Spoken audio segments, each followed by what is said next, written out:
Hello friends, Pavithran സീരിയലിൻ്റെ പുതിയൊരു വീഡിയോയിലേക്ക് എല്ലാ കൂട്ടുകാർക്കും സ്വാഗതം. അങ്ങനെ നമ്മുടെ മാഷ് പറയും, കമലം JCB കൊണ്ടുവരുന്നതിന് മുൻപേ തന്നെ നമുക്ക് ഇവിടുന്ന് പോവാം, ഇനി അതുകൂടെ കാണാനുള്ള ശേഷിയില്ല എനിക്ക് എന്നങ്ങ് പറയുന്ന നേരത്തെ നമ്മുടെ വിനായകൻ പറയുന്നുണ്ട്, വിക്രം കയറി ആ വാസവന്റെ മോനെ തല്ലിയില്ലായിരുന്നെങ്കിൽ ഇങ്ങനത്തെ ഒരു പ്രശ്നം വരില്ലല്ലോ. ഇനിയിപ്പോൾ അത് പറഞ്ഞിട്ട് എന്താ കാര്യം?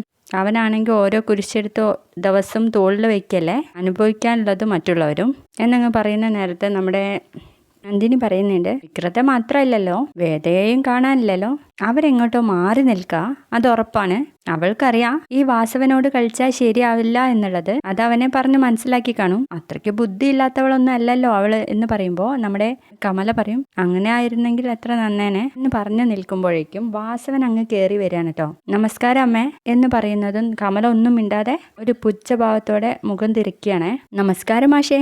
അപ്പോൾ നമ്മുടെ മാഷ് ഒന്ന് നമസ്കാരം പറയുന്നുണ്ട്. നമസ്കാരം പറയുമ്പോഴെങ്കിലും ഒന്ന് ചിരിച്ചൂടെ മാഷേ? അല്ല, എന്നെ പുറത്ത് നിർത്താനാണോ ഭാവം? അകത്തേക്ക് വിളിക്കുന്നില്ലേ എന്ന് ചോദിക്കുമ്പോഴേക്കും അവിടെ നിന്നാലും പറയാലോ എന്ന് ചോദിക്കാട്ടോ മാഷ്. അപ്പൊ തന്നെ വാസവന് ദേഷ്യം പിടിച്ച് അങ്ങ് ഉള്ളിലേക്ക് കയറിച്ചില്ല. ആരെങ്കിലും വീട്ടിലേക്ക് വന്നാൽ ഈ വാസവൻ പുറത്ത് നിൽക്കില്ല, അകത്ത് കയറിയ പരിചയമുള്ളൂ.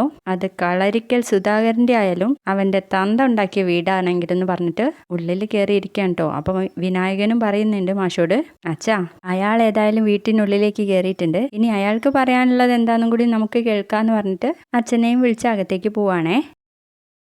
അങ്ങനെ വാസവൻ ഒരു കസാര ഇട്ട് തരാൻ വേണ്ടിയിട്ട് ഒരാളോട് പറയുന്നുണ്ട്. എന്നിട്ട് ആ കസാരയിൽ കയറി ഇരുന്നിട്ട് മാഷോട് ഇരിക്കാൻ വേണ്ടിയിട്ട് ആവശ്യപ്പെടുകയാണ്. ഒന്ന് ഫാൻ ഇട്ടിടോ എന്ന് പറയുന്ന നേരത്തെ മാഷ് പറയും, കറണ്ട് ഇല്ല.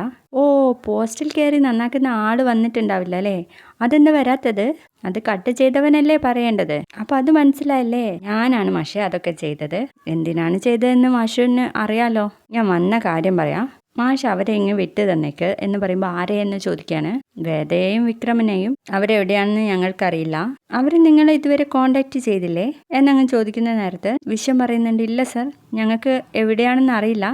അവൻ വിളിച്ചില്ലെങ്കിലും അവൾ എന്തായാലും വിളിക്കാതിരിക്കില്ല. ഇല്ല സർ, അവരൊന്നും വിളിച്ചിട്ടേ ഇല്ല. സഹകരണ ബാങ്കിന് ഈ വീട് ജപ്തി ചെയ്യാൻ വേണ്ടിയിട്ട് 15 ദിവസം സമയം വേണ്ടിവരും. പക്ഷേ എനിക്ക് അത്ര കാത്തിരിക്കാൻ വേണ്ടിയിട്ട് പറ്റില്ല. അതുകൊണ്ടേ ഈ വീടിന് തീ വെച്ച് പോയാലോ എന്ന് ഞാൻ ആലോചിക്കാം.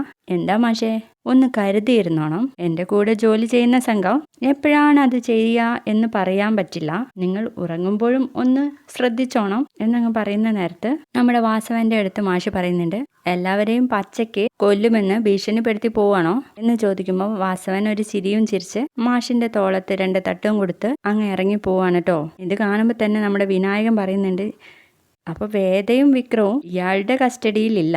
അപ്പൊ അവരെവിടെ? ഇനി ഇയാളുടെ കയ്യിൽ കിട്ടിയാൽ പറയേണ്ട കാര്യം ഉണ്ടാവില്ല എന്ന് പറയുമ്പോഴേക്കും കമല ഭയങ്കര കരച്ചിൽ കരയാണ് കേട്ടോ. വീഡിയോ ഇഷ്ടപ്പെട്ടാൽ ലൈക്ക് ചെയ്ത് സപ്പോർട്ട് ചെയ്യണം. ബൈ.